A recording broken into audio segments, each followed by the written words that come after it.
Take it away. Okay, thanks, John. And actually, John and I met at a Madison History Roundtable meeting, or actually got a hold of me before that. And I gave this presentation earlier this month for the Madison History Roundtable. My name is Rich Fronek. I'm actually the commanding or general commanding of the Madison History Roundtable. That's the president. That sounds real impressive. It's not all that big of a deal, but anyway. I'm going to talk about my great-grandfather, Andrew Jackson Bovee, today. And you're saying, well, why would you put a presentation like this together? And I think it really kind of comes down to about three things. First of all, my mother, she just did an awesome job with genealogy, and she did it in the day of age before computers and all that kind of stuff. I mean, she went to courthouses, she wrote letters, did all this correspondence. And I always remember my mom saying, well, yeah, my grandfather, he fought in the Civil War. And I, of course, you're a younger kid then. You say, well, that's pretty interesting, but, you just don't do anything with it. But I also always had an interest in Civil War history, particularly. And a lot because of my father, because he was always getting books. And I remember reading, like, Bruce Catton. He had that 3-part series books. I don't know how many times I read those books. And my dad and I, even until later in life, we're always talking about, well, remember that battle and stuff. And I remember my dad's hero was Ulysses S. Grant. I mean, that was his hero. He just talked about him all the time. But the thing that really kind of, I think, brought this all together is about 2 years ago, my wife and I, we did a trip to the Southeast. We started in St. Augustine. We're going to hit all the big towns along the way, Savannah, Charleston, take it in stage, place a week. We ended up in Central Virginia with the folks that being, I want to visit the major Civil War battlefields in Central Virginia. And while I'm there, my great-grandfather, I heard he fought in the Battle of the Wilderness, so I'm going to go there. Another guy at the History Roundtable tipped me off, and he said, well, if you're going to go make that trip, because he had just moved from Central Virginia, he said, I'm a member of the Friends of the Wilderness Battlefield. He says, just go to their website. When you're there, just contact them. He says, somebody will give you a tour. And sure enough, about a day or two before we got there, contacted them, and a person by the name of Bob Epp. He says, just tell me where you want to be. He says, I'll give you a tour of the battlefield. Well, he gave me a tour of the battlefield. My wife came along, had a wonderful afternoon, or morning, I should say, doing that. He says, if you have an ancestor, he says, you can become a heritage member of the Friends of the Wilderness Battlefield. So how do you become that? Well, you have to prove through lineage you're actually related to a veteran, and then you had to provide records that he actually fought there. So he says, well, I think I can do that. He had some information he gave me, so I said, you know what? I'm going to research that. Well, a couple months later, he says, I put all this work into this. Maybe I'll make a presentation out of it. So his presentation is it's going to talk about his whole life, from beginning to end. So it's kind of a genealogy, it's a record of his life. And I'll also talk a lot about the part of how he was involved in the military, in the Union forces, as well as his action at the Battle of the Wilderness. So with that said, we'll get going here. So I talk about basically who is he as a person, what's his Civil War involvement, and then what happened after his life, what happened after the war. He did survive. He was wounded, but he did survive. So who is he? Well, he was born when and where? Well, he was born July 26th. That's not in dispute. But he's even born in 1847 or 1848. And you get conflicting records about that. He was actually born in a place called Lenox, New York, which was in Madison County. And he's a son of Henry Bovee and Lucy Evelyn Wilson. And sort of Henry Bovee will come up in a little bit later when my great-grandfather is trying to enlist. Also, his birth date being in question, we'll talk about that a little bit more later too. Anyway, he was the second oldest of Henry and Lucy's family in Lenox County. And from the 1850 federal census, it shows that the family was residing in Lenox, New York, Madison County. So there's actually records there that show that, that's where he was. However, we're going to show here in a minute that the oldest daughter, Emily, or Andrew Jackson's next older sister, she was actually born in 1842 in Tioga County, New York. So you're only talking, 4 or 5 years here, a difference. So they had moved And so I'm going to show you with this pointer, hopefully. This is kind of where my brother lives. My brother actually lives in, I don't know if you can see that outline, that's actually Tioga County right there. And my brother actually lives in Endicott, New York. He's lived there for probably the last 30, 40 years after he graduated from college. He got a job with IBM Defense Systems, and he's worked sort of in the defense contracting industry ever since then. Now, my brother, he didn't move there because that's where we have a lot of relatives. He moved there because of the job. In fact, my brother, he doesn't even really know. He hasn't seen the speech yet, so he doesn't even know that his great-grandfather, that's kind of where he lived at the time. So I find it kind of ironic that, you know, my brother lives here, has lived there for a long time, and this is also kind of where my ancestors came from. So a bit of irony to that. Andrew was born 5 to 6 years later. He's in Lenox, New York. So, okay, where's Lenox, New York? That Lenox, New York is actually right here, and it's just southeast of Syracuse, not too far. Why did they move? We really don't know, but they were farmers. Henry is actually listed as a farmer in the 1850 census. What caused them to move? Nobody really knows, but I think it's kind of ironic that Lenox, New York is probably very close to the Erie Canal that actually runs through Syracuse. And of course, by this time, around 1850, the Erie Canal was actually a major trade thoroughfare. And any farmers that lived close to the canal, actually, that was easy. It was easy to get their crops moved from here to there. Okay. But they didn't stay there very long. Family actually then ended up moving to Wisconsin. So, Andrew's younger sister, Matilda, born in 1854. The records show that she was born near Stockbridge Township in Calumet County. So, you know the geography of Wisconsin a little bit. Stockbridge is right there. It's on the eastern side of Lake Winnebago.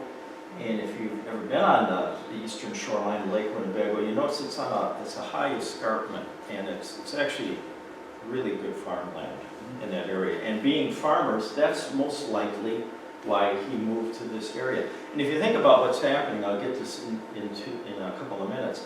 What was happening in the United States at this time? And I think the next couple slides will kind of go over this. So what was happening? Many people were moving from the Northeast to the Midwest. We live in Lake Mills, and we've kind of we've only been there about 10, 12 years, but we've done some research, like, well, why is Lake Mills? And you almost to a T, the people that lived in Lake Mills historically came from Massachusetts, New York, upper New York State, those areas. And why was it? Well, they found out land was opening up. And a lot of times, this land was opening up is also good farming land. Well, why was the land in Wisconsin opening up? Illinois, Iowa, Minnesota. Well, it had a lot to do with the Indian Removal Act. It says, you know what, we're going to move the Indians out, we're going to move them west of the Mississippi River, and then we're going to open up that land for that westward expansion. So that's probably what was happening. Mostly people, and you take a look at the whole migration to the U.S., it's from the founding, it's always been moving west, moving more and more west. And land was more conducive to farming, and actually the land was quite affordable. Actually, and also, if you've ever been in upstate New York, it's very hilly. It's not great farmland. I mean, there's farms like around here. I shouldn't say anything about the hilly land of Griffith. No, actually, Griffith. It's like around here. Beautiful farmland, much better than upstate. So, anyway. We talked about some of the things that contributed to the migration. One was, the Indian Removal Act of 1830, and that was a very aggressive act from the native tribes to move them across the Mississippi.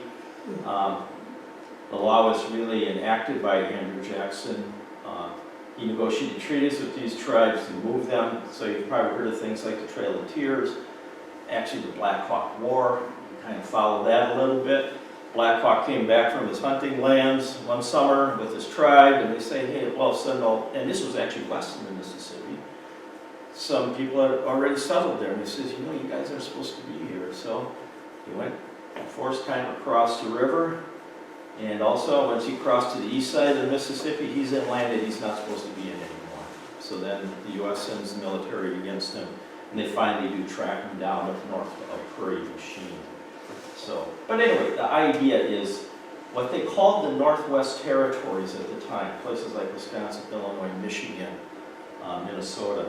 They were opening up lands in that area for people to migrate to and to farm. So that's a hunch that Andrew Jackson Bovee's family was kind of involved in that migration. So Andrew Jackson Bovee, what's in a name? I believe, I have nothing to substantiate, there's no real written records, genealogy records that say, well, we named Andrew Jackson Bovee after the president. However, you're thinking back to about 1846, Andrew Jackson had really just passed away. A couple years before that, he'd been a very influential president, a decade or two before that. So my hunch is that's probably where he got his name from. Seventh President of the United States. He was a person that's like, let's represent the common man and state. He was a big states' rights guy. He wanted decentralized government, and he even went in so far as to kind of deregulate or decentralize banking. He said, each state should have its own banking. This day of age, you think about that, that hurts my head, but that's what he thought about it at the time. He was a hero of the Battle of New Orleans. He was the hero of some of the Seminole War engagements involved in Indian Removal Act. And I've even heard people say, Trump has been likened to Andrew Jackson. He's like this very bold, aggressive, type of person. And I think a lot of people took to that type of persona. So, little sideline here. Son, we have a son, Andrew John Fronek. And his first name is after Andrew Jackson Bovee. A little quick tale here. My wife is about 8 months and 25 days pregnant, about ready to deliver.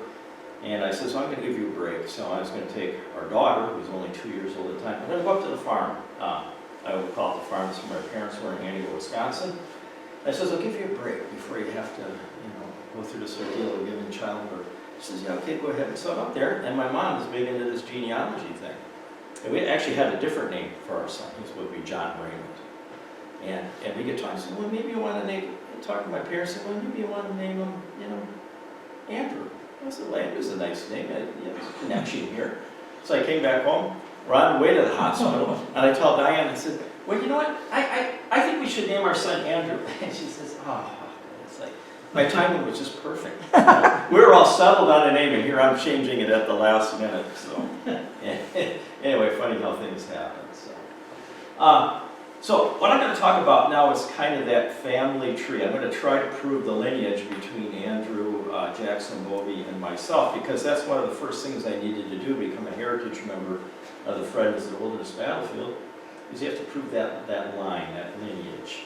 So again, great-great-grandparents, Henry Bovee and Lucy Wilson.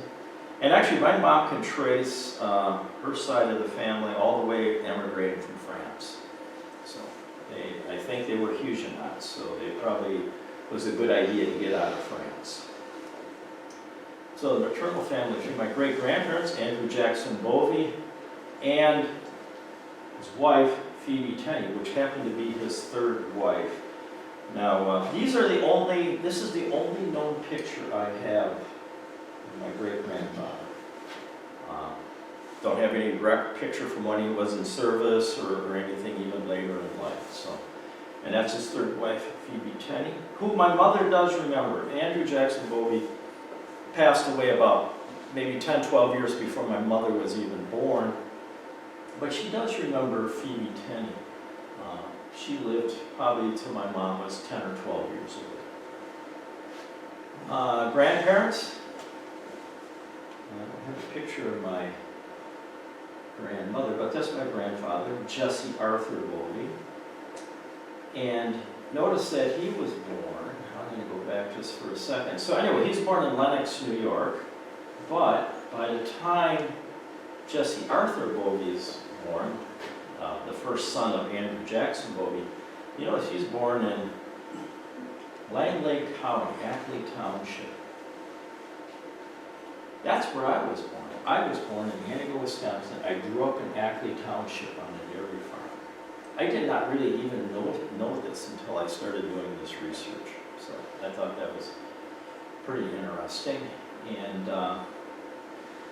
so that's my grandfather there. That's my mother right there, up the upper left with her mouth open, smiling.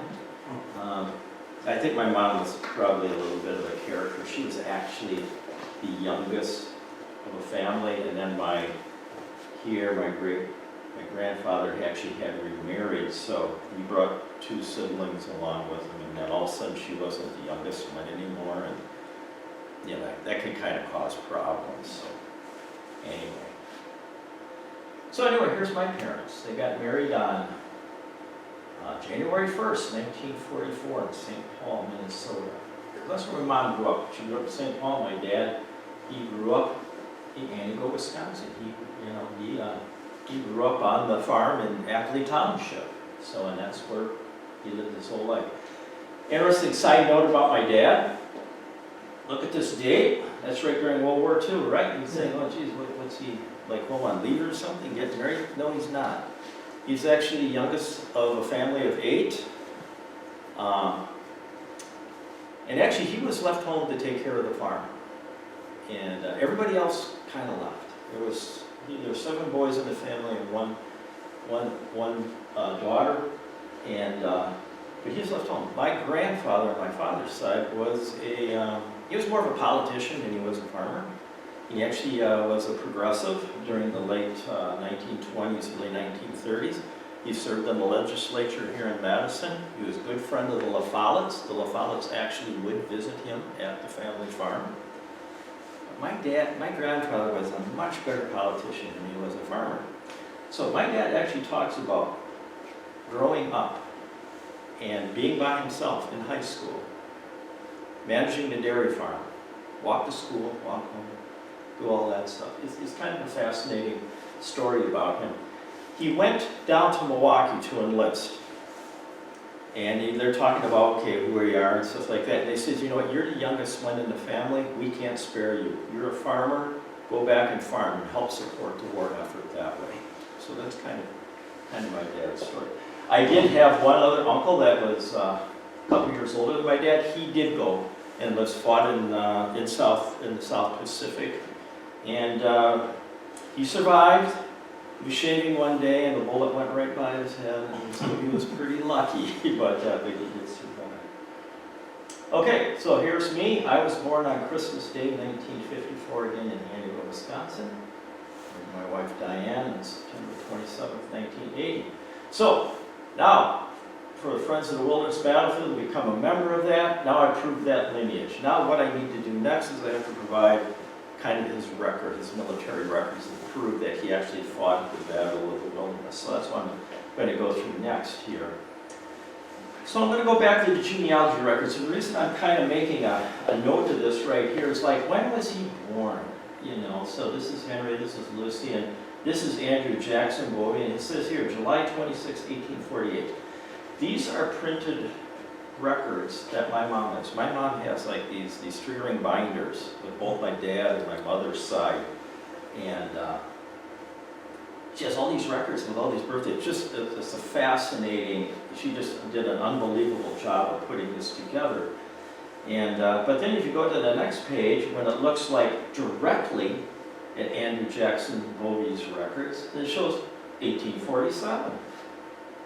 So what in the world is going on here with the difference of the year of birth within the same, what I call genealogy record? And again, we'll never know really kind of what year of birth it was specifically. But I find this interesting. So this is a record, a military record. I got some of the military service records in from the Wisconsin Veterans Museum. You can actually go online, or you can go to the museum itself. You can type in the name. Okay, what war did they fight in, or maybe what unit he fought in. And you can almost as least as much information you want. You hit search. My great-grandfather shows up right away. And you have just a basic overview. So, but for a little extra, you can actually ask the Vets Museum, can I get as many military records as you find? And they did come back with some records. A lot of them weren't legible, so I had to actually go back to the person at the Vets Museum and see if he could decipher some things for me. But then he told me, he says, you know what, you might just go check the archives, the National Archives. So he says, you can just go online, you can do that too. I did that, paid him a little money, filed it away, and I says, I'll never hear from these guys again. About 2 months later, I get an email with a 30-page PDF document, and they had searched his records, and in one of these, this is one of the records, and a lot of the records you're going to see here are from the National Archives. The thing I find out is this is a consent in case of a minor. So it says, okay, so I want to go over this first. He enlisted in February of 1864. So this is late in the war. This is really late in the war. It's not a popular time actually to sign up either because things aren't going really well. And the whole 1864 and the sentiment, the northern sentiment kind of being against the cause and kind of leaning towards, you know, let's just give this up. And Lincoln doesn't know if he's going to get reelected in November of 64. But he enlisted in February of 1864. And the reason is, I believe he signed up for the, as a volunteer with a $300 bounty. And you're going to see some of those records here in a minute. Now, if he's born in July of 1847, he's 16 years old. If he's born in 1848, and those are the two different dates we've seen, he's only 15 years old. However, his father goes, I, Henry Bovee, do certify that Andrew Jackson Bovee is, he is 18 years of age. And I consent to him volunteering as a soldier in the Army of the United States. And it's signed in Fond du Lac, Wisconsin on the 13th day of February. I just find this an interesting document because his father certifying that he's 18 years old when it's not really a possibility that he was. Okay, this is just kind of skipping ahead a little bit here. Here's actually his gravestone. And here it has 1848, and he died in October 14th, 1912. I have seen a source where it says 1845, but I wouldn't necessarily put a lot. I don't put a lot of weight in that date. So what was he doing in Wisconsin in 1864? Farming, but where? Most likely he was farming with his father in Chilton, Wisconsin, Calumet County. If you think about Stockbridge, is really not too far from Chilton. So that kind of makes sense. But the thing that's interesting is maybe he was in Aquantico, Wisconsin. This is his last address when he enlisted on February 1864. You're actually going to see that record in a minute. So, and again, I can't go back to anybody, and there's no genealogy records or anything that say, okay, well, if he signed in, if he enlisted here and got the consent in Fond du Lac, what was he doing? And that makes sense. It's close to Chilton, Wisconsin. What was he doing in Aquantico? So, before we go to that, let's do a little step back and see what's happening in the Civil War in 1864. Well, they have an election coming up in November, and Lincoln was pretty nervous about that. Again, a lot of dissent, I guess, in the North for continuing the war. There was a movement by the Copperheads that say, and actually McClellan, who was one of the major commanders, he got so disenfranchised, probably because he got fired by Lincoln twice. But anyway, he decides that he's going to kind of run and kind of lead what's called the Copperheads. Grant was assigned overall commander of all Union forces early that year, and he coordinated what I call multiple campaigns starting in May 1864. So these are kind of the three campaigns. You have what we call the Overland Campaign, the Western Campaign, and then Mobile Bay. Overland Campaign, that's the one that Grant was kind of overled and shared in the field, shared leadership in the field with General George Meade with the Army of the Potomac. And they would be confronting the Army of Northern Virginia under Robert E. Lee. Then there was also another army under Benjamin Butler, the Army of the James, and they were supposed to advance up the Potomac to capture Richmond. And then there was Fronek, securing the Shenandoah Valley. So it's kind of like this pincer movement trying to cut off the Army of the Potomac and kind of cut off their supplies and capture them. In the meantime, there's a Western campaign. It's led by William Tecumseh Sherman, and he led what's called the Army of the West. And basically, he's stationed at Chattanooga, and his orders, let's go to Atlanta, and really kind of two things. Capture Atlanta and kind of cut off the resources and really allow the rail lines and supply lines. And by this way, occupying the Confederate forces in the West, they can't reinforce Lee in the East, in Virginia. And that was kind of the strategy behind the Western campaign. And then Mobile Bay. Mobile was actually one of the last remaining Confederate ports that was available. So we're going to go down there, and Admiral David Farragut, he does manage to, the Battle of Mobile Bay, close the last major Confederate port to kind of cut off that supply line as well. So that's the idea, a whole coordinated campaign, that's kind of what's happening. But we're going to focus on the overland campaign because turns out, and I'll show you records in a minute, my great-grandfather was part of the 6th Wisconsin, and they were involved in the Battle of the Wilderness. And the overland campaign, Battle of the Wilderness, is actually the kickoff battle, or the initial battle of the whole campaign. And really what they're trying to do is engage the Army of Northern Virginia to prevent it from deploying troops to fight against Sherman's army, and then of course vice versa with Sherman's army in the West. It turned out to be a series of battles. I mean, this wasn't planned out ahead of time. This is, eventually when you make the move, first move to go against the Army of Northern Virginia, you're going to have a battle somewhere. Well, it just turns out it was the Battle of the Wilderness. They really didn't want it. Grant really didn't want to fight there. He wanted to fight the Confederates out in the open. We'll talk a little bit why he wanted to do that in a minute. But it resulted then in Spotsylvania Courthouse, North Anna, Cold Harbor, and then eventually they ended up with the siege of Petersburg. And at this point, the Confederates, the Army of the Potomac or Northern Virginia is kind of bottled up at this point. They have minimal supply lines, and frankly, at this point, it's just a matter of time before the war's going to be over. I mean, Lee's stuck in like I say, he's put in a bottle, and the cork is almost capped on it at that point. Besides, he's fighting against Ulysses Grant. Grant has a lot of experience with siege warfare.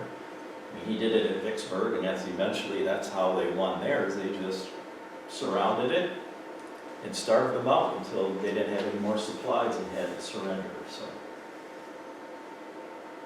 So anyway, this is just a graphic of the movements, starting the overland campaign. Up here is the Battle of the Wilderness, and they go to Spotsylvania Courthouse, which is not very far away, and then eventually they end up down here at North Anna, Cold Harbor, and then eventually they find their way all the way down to Petersburg here. And you notice in blue, the Union Army, they're always trying to outflank them, always trying to veer to the left and try to get around behind Lee's army. They never can quite do it.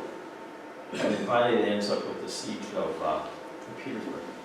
The fighting starts on roughly May 5th, and it's roughly the middle of June before they end up down here. So they fight almost continuously for a month and a half, where they constantly engage. And that actually was really part of Grant's strategy. Up until this point in time, if there had been a Battle of the Wilderness, even under probably George Gordon Meade's leadership, basically ended up to be a tie, but there was a lot of losses. Okay, we're going to disengage, we're going to go back, we're going to resupply, we're going to do everything. But not Grant. Grant promised Lincoln, he says, I will not turn back, regardless of the outcome. Because Grant felt that if he could kind of keep Lee engaged all the time, don't let him go, don't let him go, don't let him have that opportunity to maneuver against me, then eventually he would be able to wear down Lee's army and then be victorious. So that was the idea, that he didn't retreat. They kept moving, kept the pressure on. So what were the armies involved? in the Battle of the Wilderness? Well, the Army of the Potomac was under Lieutenant General Ulysses S. Grant. He had that general oversight, but he kept Major General George Gordon Meade as the commanding general. Now, I don't know how much liberty he actually gave Meade, because I think Ulysses S. Grant was not only the strategist, but he's also probably the tactician as well. And he probably gave Meade a lot of encouragement along the way as to what he should do and stuff like that. But Grant felt like he needed to be in the field against the Army of Northern Virginia under Robert E. Lee. He had 4 corps. 2nd Corps under Major General Winfield Scott, 5th Corps under Gouverneur K. Warren, the 6th Corps under John Sedgwick, and actually this is the corps that my great-grandfather fought in, or under, and then the 9th Corps under Ambrose Burnside. They had roughly 120,000 troops, so they got a lot of troops. Now on the Confederate side, the Army of Northern Virginia, again Robert E. Lee, they had 3 corps. 1st Corps was under James Longstreet, 2nd Corps under Richard Ewell, and last of all, 3rd Corps under A.P. Hill. Notice, they only have 62,000 troops. And Grant knew this. I mean, Grant had a pretty good idea that I outnumber you about 2 to 1. And it was brutal warfare, but as part of the strategy is this war will not end easy. And we're going to have to make a lot of sacrifice. But he knew if they kill one of us and I kill one of them, at a certain point, they're not going to have any, and I still have some. And you hate to say that's kind of how it was fought, but that's kind of how it was fought. And it got so severe that I've actually seen, especially like at Cold Harbor, and Grant does have a regret in his memoirs to the day that he died. He says that was one of the 2 battles that he really regrets sending troops into. They would actually send troops and they would just pin labels on them because they knew they were probably going to die. Like just pin their names on them, so if they're found, they know who they are. The Confederates said they're just slaughtering them. And I remember some going to Longstreet and say, "This is horrible, we're just slaughtering them." And Longstreet says, "Yeah, I know, but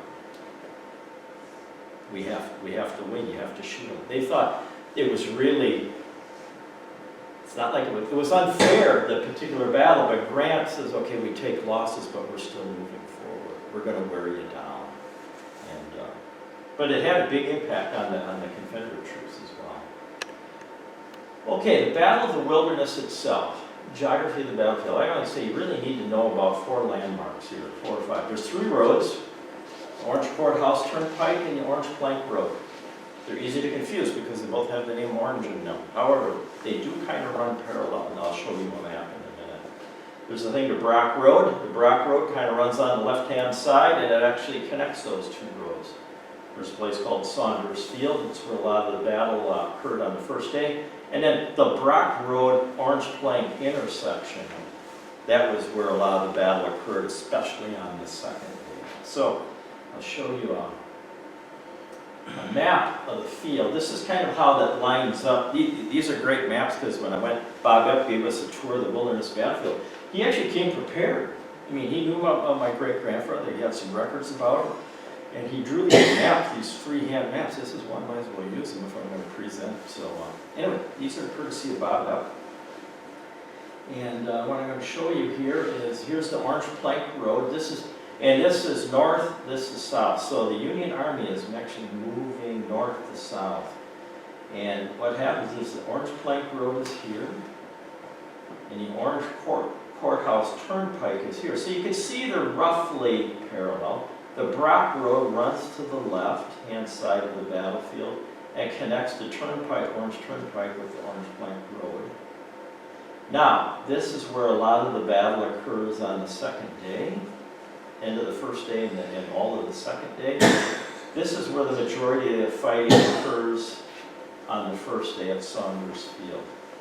So now, with this said, I'm going to go back a slide and kind of talk about what's the Union strategy. First of all, they have to get across the Rapidan River. And the idea is get around the river fast, get through the wilderness fast, get out into open country and confront the Confederate Army. So, what they do is the Union movement. Gouverneur Warren, G.K. Warren's 5th Corps, they were in the lead.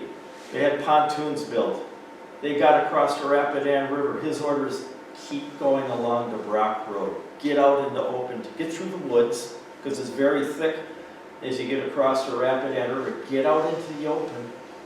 But Warren, he's been with the Army of the Potomac for a while. He knows Robert E. Lee, and he says, I'm not going any further until I get more supplies and reinforcements across. So he crosses, but then he kind of sits there. Okay, 20 miles down the river, the Confederate forces are already on the south side of the river. They detect the Union forces moving across, so Richard Lee says, you'll get down the Orange Courthouse Turnpike as fast as possible and cut them off. Well, because they kind of Warren's Corps sat there for a while after they crossed on the 4th, it gave Ewell time to get there. So what here, you see, this is not really the scale here, but you see this place, Saunders Field. It's a wide open field, it's about 1 mile square, and just woods all the way around. And you'll see some pictures in a minute of that. So anyway, that's the kind of the stage for the battle. Go back here a minute. Okay, so the Confederate movement, Ewell's moved down the Orange Turnpike, and then A.P. Hill is moving on that other Orange Road up above. And Longstreet, he's circling way to the south. He says if the Union does get across, you're going to just try to create a net and back them up against the river and keep them from coming. Kind of trap them with their backs to the river, so to speak. So that was kind of strange.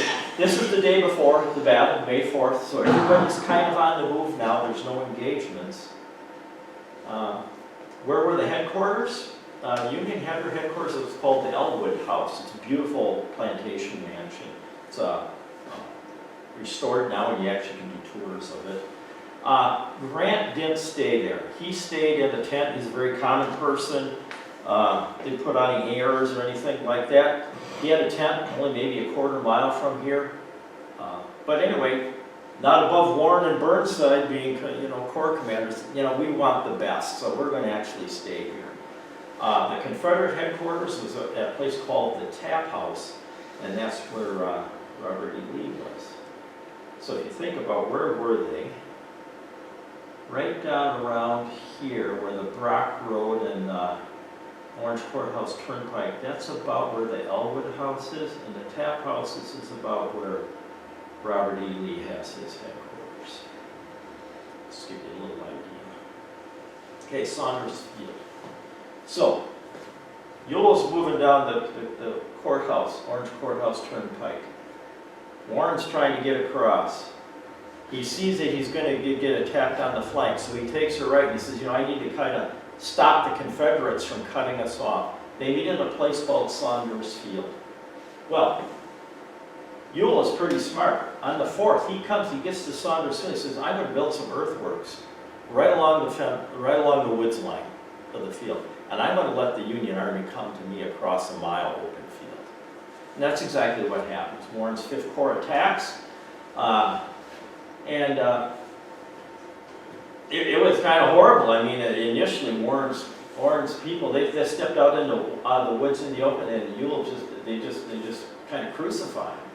And but there were so many reinforcements, so many Union troops, they do make a temporary breakthrough on that line. But ultimately what happens at the end of the day is they kind of go back and forth across the field, and at the end of the day, there's just a lot of losses and nothing gained.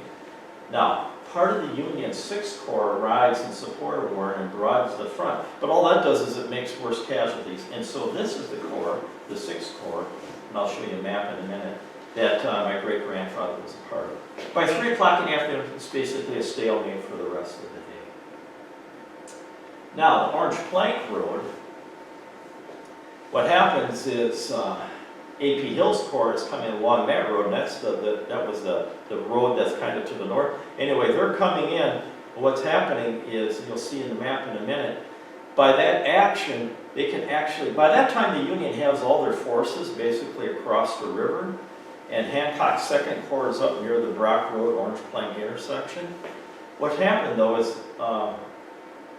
A.P. Hill's bringing his corps in. What he's going to try to drive a wedge between those two corps and kind of divide the Union Army in half. And they say, oh my God, and the Union recognizes that. So all of a sudden, near the Orange Plank Road, Brock Road intersection, part of the 6th Corps gets engaged with the 2nd Corps, and there's a huge battle there. That's kind of later in the afternoon. So fighting continues there. There's really no gain on either side, but they did cut off the Confederates from, splicing the Union Army in half. So I'll show you kind of what's happening here. So Hill's corps are trying to take these two routes and kind of cut the Union Army in half here, cut the 2nd Corps from the rest of the Army. And what happened here is you had some engagement here near the Brock Road, Orange Plank Road intersection. So that's the first day of battle. Here's just we took some pictures when we were touring. You can actually see some of the trench lines along Saunders Field. This is where the Confederates built these trenches along the edge of the woods line. And then the Union Army had to actually attack across that field, and made for a very powerful defensive position for the Confederates. And just a picture of some cannons set up along that battle line. So the second day of the battle, May 6th, what happens?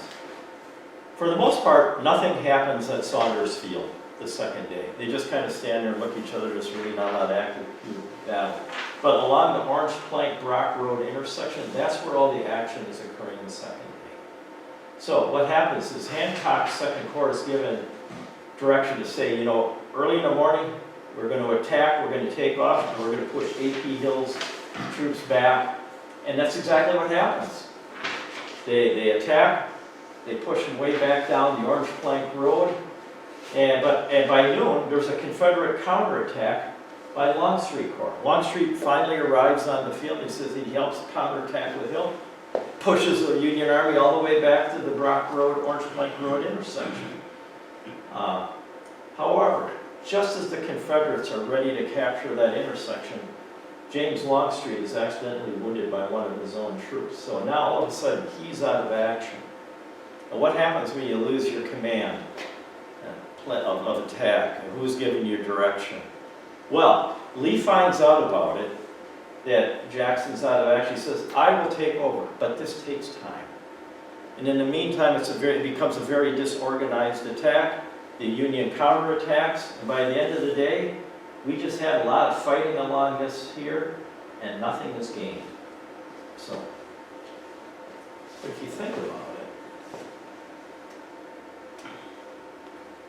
it, and this is what's looked at later, so all the fighting was here, kind of went back and forth down this road around this intersection. At the end of the day, the Union holds this intersection. And what Lee and Grant recognizes, it takes about another day for them to decide, is, you know what, that road is open. Brock Road runs south. It runs to Spotsylvania Courthouse, that area. And he says, you know what, maybe we move fast. We can still hook around Lee's army and kind of capture them. So even though the battle is essentially a draw, in the end, the Union still moves south, which was their overall strategy to begin with. So they did wait around on May 7th. Not much happens. Both sides were waiting for the other side to attack. Neither side attacks. But what Grant does is he realizes there's nothing more to be gained in this battlefield. So he orders Meade's army to pull out after dark and then head down south on the Brock Road. When the Union troops hear this, you would think, boy, oh my God, you got to go fight again. But remember what happened to the Union troops in all the previous engagements. Every time there was a draw or they were defeated, they would retreat. Now they said, oh my God, we got to this intersection, we're turning right and going south. They knew that they weren't marching back anymore. And actually, there was cheering amongst the troops. And in addition to that, Grant says, take up the pontoon bridges. We're not going back. We have to move forward. So he orders it out, his troops out, and they head south to the Brock Road towards Spotsylvania Courthouse. What was the aftermath of the battle? Well, a lot of casualties. 13,000 for Confederates, 17,000 for the Union. And James Longstreet is wounded. He does recover, and he just joined the Army of the Potomac later down in Petersburg. And, commands troops until they surrender at Appomattox. Who won? Really, it's inconclusive. But after 2 days of battle, the armies were essentially where they'd been at the start. But Grant refuses to order a retreat, having promised Lincoln that regardless of the outcome, he would not as hard halt his army's advance. But it would only be about a day or two later before they meet the next day at Spotsylvania Courthouse. And the brutal fighting starts all over again. So that's kind of an overview of the battle. So now how was my great-grandfather involved? So you've already seen consent to minor. This is his enlistment form. He enlists on 17th of February. So he gets the consent on the 13th of February. 17th of February, this is his actual enlistment as a volunteer. And In Madison. Oh, that bottom line about. yeah, I like this part, and I'll read it to you because it might be a little bit hard to read. He says, so you have to have kind of a medical certification that you're fit to fight, right? Okay, so I love this part though. I certify and honor that I have minutely inspected the volunteer Andrew J. Bovee previously by his enlistment, and that he was entirely sober when enlisted. And that, to the best of my knowledge, best of my judgment and belief, he is of lawful age, and that in accepting him as duly qualified to perform the duties, etc., being a soldier. I just like the part. He's sober, he's of age. So, those were the important things. So. And where does he do this? He does this in Madison, Wisconsin. So in 4 days, he's from Fond du Lac, and now he's down here in Madison. My hunch is, and we don't have any records of this, he probably did train at Camp Randall. That was quite common. Well, like 60% of the Wisconsin troops trained at Madison. How many? 60%. Yeah, okay. And he says it's very common, and I think I have a slide about this later, that he joined the 5th Wisconsin, right there, Company B, and he had a bounty of $300, and he gives a credit to his dad. He says, okay, and I'm fighting, but where are you going to send the money, essentially? And the address is Mukwonago, Wisconsin, Waukesha County. That's why I was a little confused before, because we tell you, look here.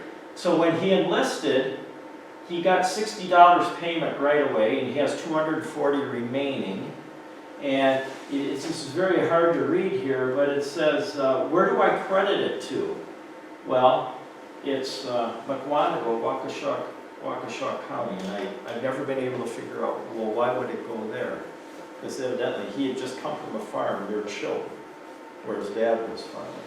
So kind of hard to figure out what that's all about. But here it gets a whole idea of his profile, his complexion, his height, his weight, and when he is mustered in. He's mustered in on February 22nd. So he signs his enlistment papers the 17th. He's mustered in on the 22nd of February.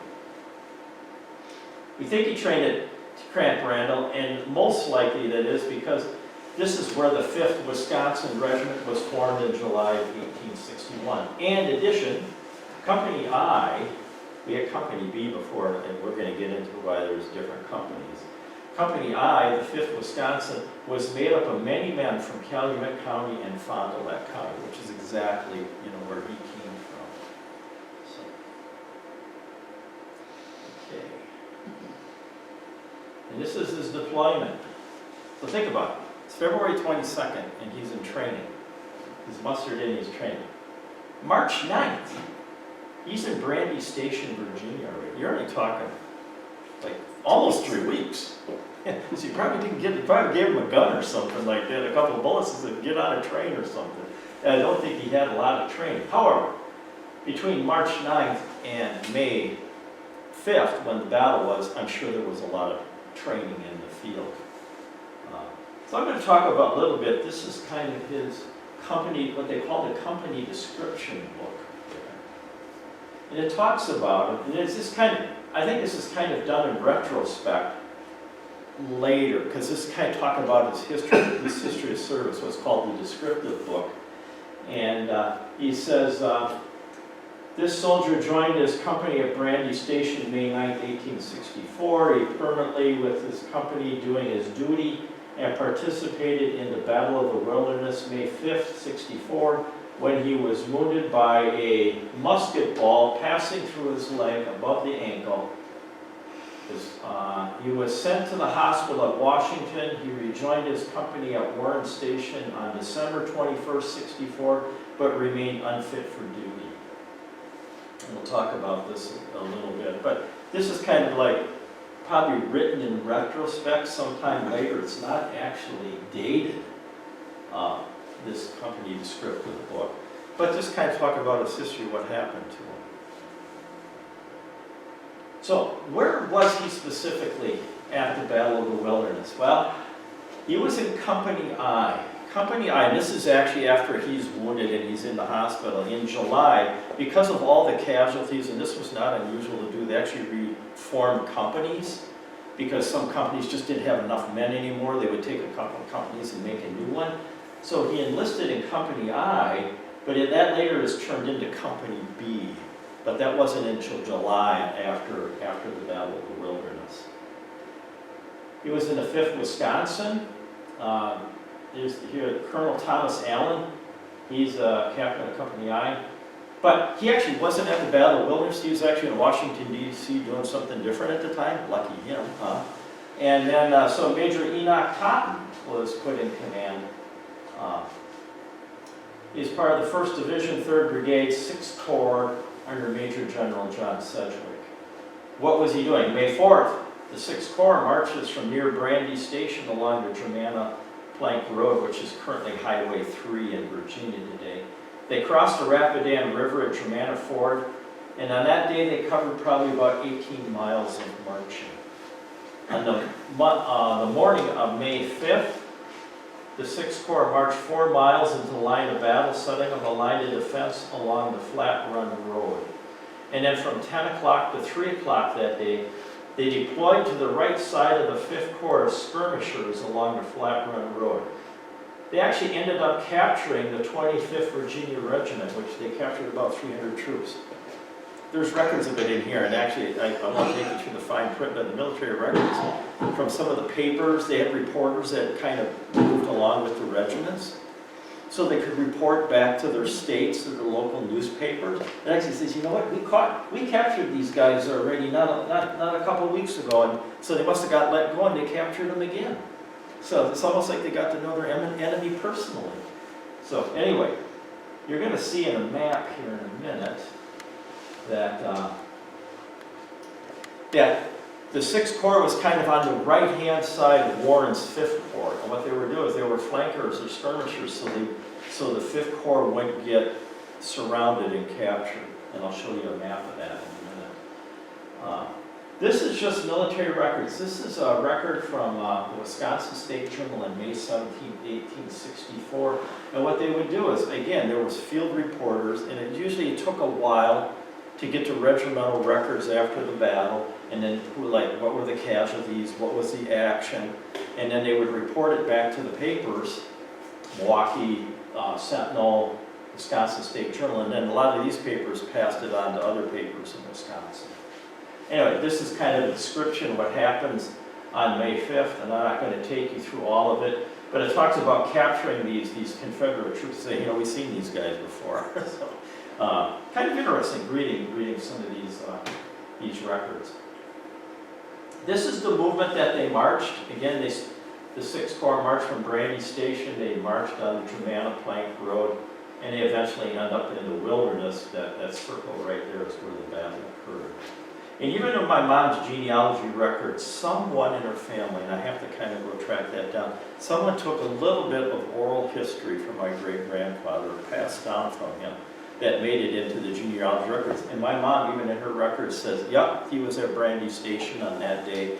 A lot of it correlates with what you see that happened in the papers and in the military records. Here's the battle map of where the 6th Corps was. Here's the 5th Corps fighting at Saunders Field. And what they were worried is they were worried about the Confederate Army kind of flanking the 5th Corps. So what happens is the 6th Corps kind of comes up what's called the Flat Run Road, and they act as kind of skirmishers, flankers that kind of cut them off from getting surrounded. And then this is where, of course, this is where my great-grandfather would be along that skirmish line. And then this is the engagement on, we've kind of went through the battle already, but you can kind of see right down here, the 6th Corps, where he was, is to the right of the 5th Corps as they approach Saunders Field.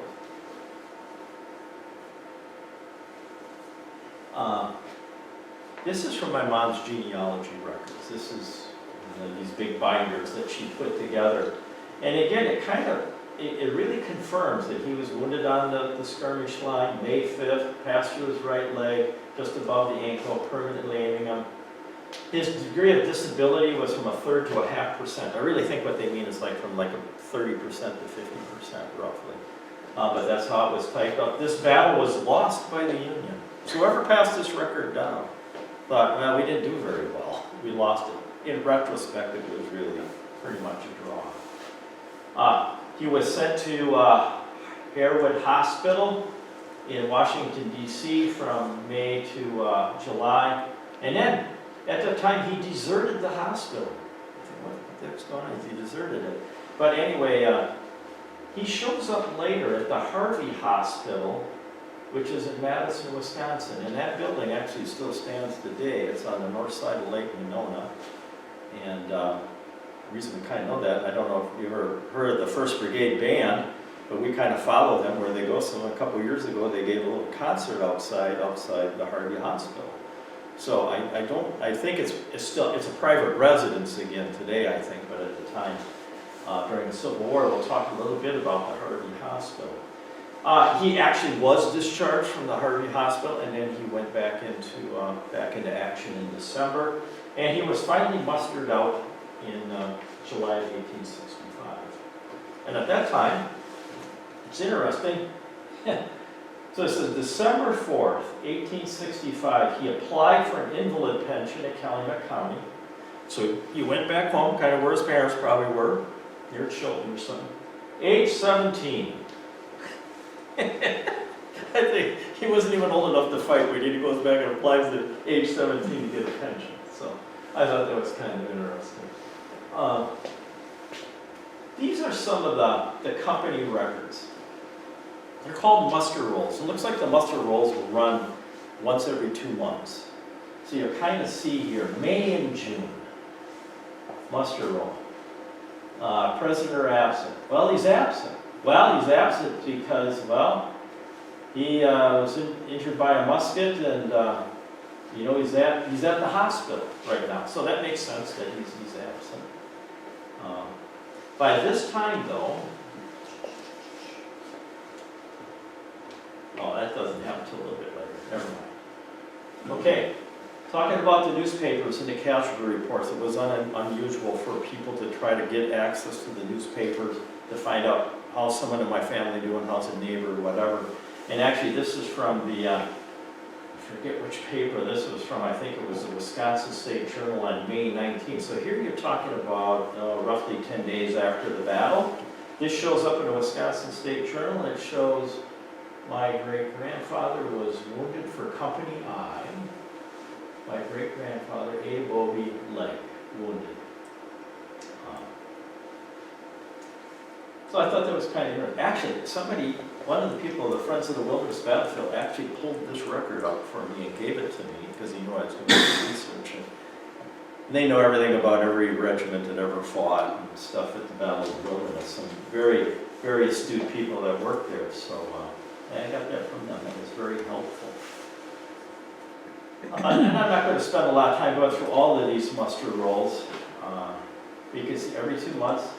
But what happens is, as I found out, there's 2 types of muster rolls. There's a company muster roll, and there's a hospital muster roll. So once you're And they keep track of both of those. So here in the hospital muster roll, May and June, says he's absent. So he's absent because, well, he's on furlough. And this is a muster roll from Harewood General Hospital in Washington, D.C. So they must have said, oh, you can, you know, you're good enough, you can leave for a while, but you're not good for active duty yet either. This is Harewood Hospital, just as a painting of it, so to speak. And really what it was just a series of tents that were set up, what they call pavilion-style hospitals. And there was actually 5 of these, I believe, in the Washington, D.C. area during the war. This particular one operated for about 4 years, until about a year after the war was over. Here's a company muster roll, July and August, he's absent. Well, why is he absent? Well, he was wounded since May 5th, 1864. Here's a hospital muster roll. Actually, it has. It's actually a descriptive list of deserters. So that must be a formal document. And I looked at this and I go, oh my God, what's going on? What's my great-grandfather up to? And it just shows, well, I deserted on July 6th. Now what happened on July 6th? He likely went back to Wisconsin to receive care at the Harvey Hospital. Here's a company muster roll from September and October. Again, he's still absent, but he's absent because he's been wounded. Here's his hospital muster roll from Harvey Hospital again in September and October. Again, he's absent. Well, it's because he's in Madison now, actually. So I'm going to talk a little bit about the Harvey Hospital. Here's a picture of the building. It actually looks quite a bit like this today, if you go take a look at it. It's in Madison, north side of Lake Monona. And originally, they call it the Harvey Hospital, as Cordelia Harvey was the wife of Governor Harvey. Governor Harvey suffered an untimely death. He was actually, I believe, down by Shiloh or something, and he wanted to care for the troops, take care of the Wisconsin troops. He's actually traveling back home up the Mississippi River on a steamboat, and the steamboat sinks and he dies.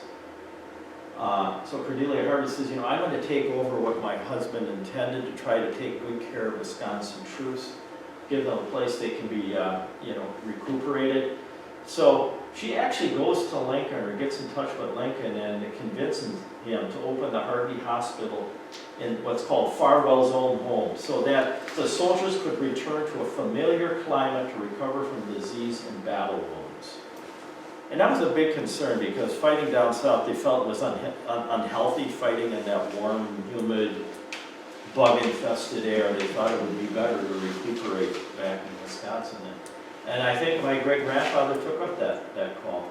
So it shows him here, he's at the hospital muster roll from Harvey Hospital, and it shows him here that he returned to duty November 24th, 1864 in Warren Station, Virginia.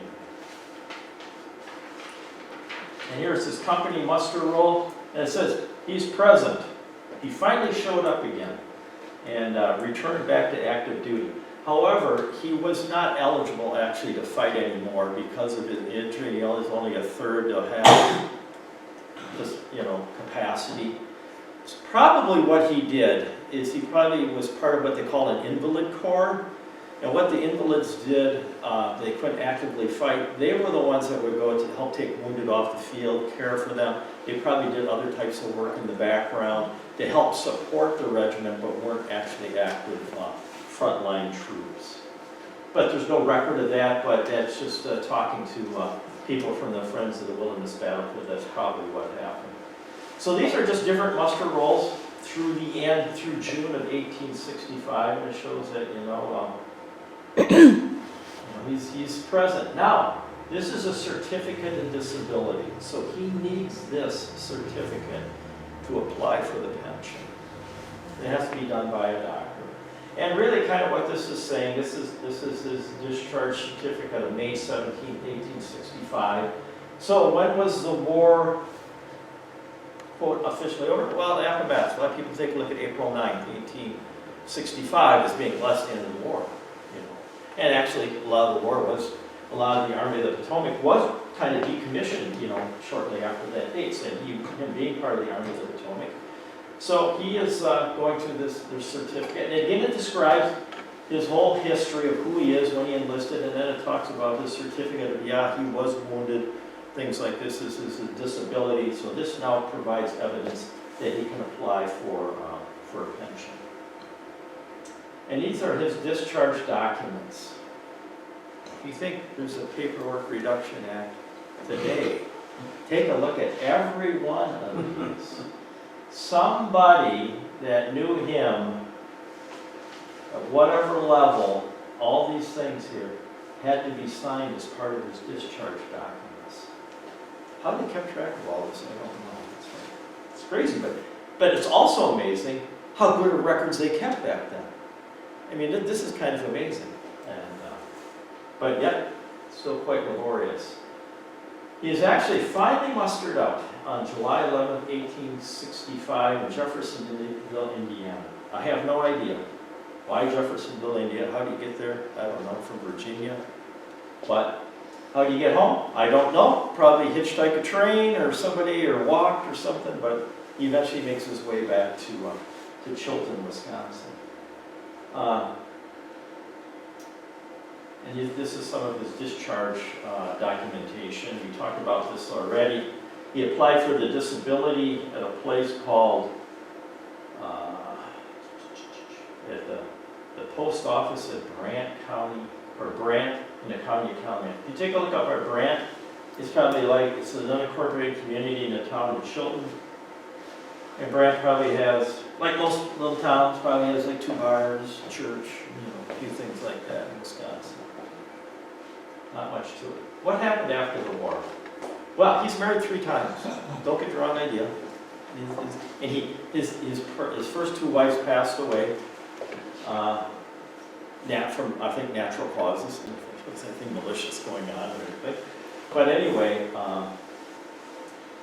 he finally ends up, and he doesn't have any natural children from his first 2 marriages, but yet he does have children that came along with the wives that he married at that time.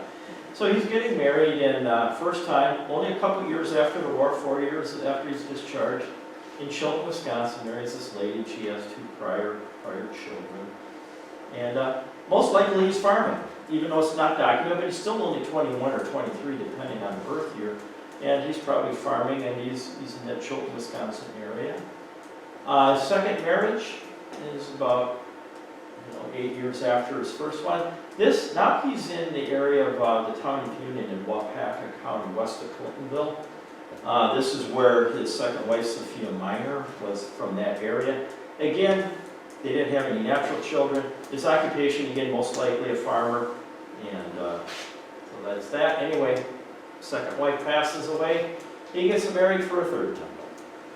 September 13th, 1886 in Ormsby, Wisconsin, to a lady by the name of Phoebe Tenney. And this is the picture we saw before of that couple.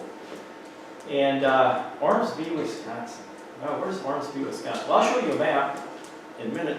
It's just north of where I grew up. So I got stories about Ormsby anyway. And their second child was Jesse Arthur Bovee, who was born in the township of Ackley, Langley County. And that's my maternal grandfather, and that's essentially where I grew up. Why was he in Ormsby, Wisconsin? It's a little ways. I mean, it's probably 60, 70 miles from Clintonville or whatever where he moved to. But it turns out there's records of him. And in Ormsby, Wisconsin, think about this time, late 1890s, what was going on in Wisconsin? We had a lot of logs. Northern Wisconsin was just full of logs. He became a logger. And Ormsby, Wisconsin had a ton of logging up there. So it looks like that's what he was doing in that area. Now, what's interesting is where I grew up. So where he moved to and got married for the 3rd time is Ormsby. That's where he's logging. This is where I grew up. The distance between those 2, probably 7 or 8 miles. I never knew that my Andrew Jackson Bovee lived there. Kind of interesting. Just the irony of how families can be so close together, but yet you don't even know they're there. So what's going on in Ormsby when his time between 1886 and 1910? Again, logging, probably some farming on the side. But by 1910, there's records here. This is a record from my mom's genealogy record. It was a 2,760-acre logging land settlement at the turn of the century. It no longer exists. There was a large boarding house, grocery, log mill, saloon, cookhouse, blacksmith shop, school, 2 churches, 8 houses, and there were 100 people on the payroll at the logging mill when they stopped. People moved away from the settlements, we closed, everything left. Actually, there was one bar when I was growing up, we'd stop by Boosie's Bar in Ormsby once in a while. He moves to Michigan from 1910 to 1912. By this time, you know, he's pretty old. He's nearing his 60s. Ironically, he applies for a pension roll with the U.S. government in 1911. Why did he move? Well, anyway, he did have relatives, especially on his wife's side, that were in Michigan at that time. So he moves there. That's the only reason we can think of why they moved there. And that's actually something I wanted to do, is kind of follow up with the Tenney family. I haven't done that yet, kind of find out if I can find more information of why they moved there. But they both moved there, both Andrew and his wife, Bovee. However, spring of 1912, he goes to Washington State. And only a short time later, probably not more than 6 months later, he actually dies on October 14th, 1912 in Goshen, Washington. And he died of stomach cancer and abscess in the bowels. And he's buried at the Emmanuel Lutheran Church Cemetery in Lawrence, Washington. He's buried next to his daughter-in-law, Edith Tenney Bovee, who died only a month before he passes away. Why did he move there? Again, that's something, sometimes the more you find out, the more questions you get, so that's some things I'm going to kind of follow up on. Phoebe actually then stayed in Michigan, and she passed away in 1934. And these are some things that my mom wrote in her genealogy record that she remembers about her grandmother.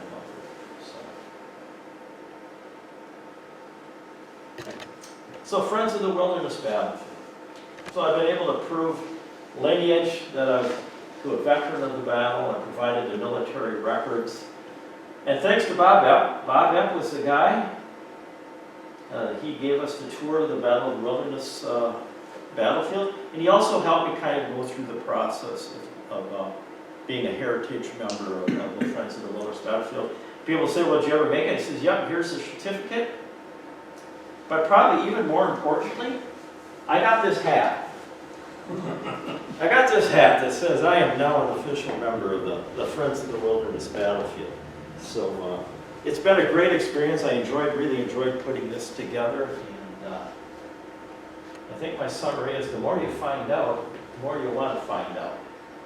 And then also kind of the irony of how close people can live together and not really know it. So anyway, that's my talk for the day. Thank you for listening, and if you have any questions, feel free to ask.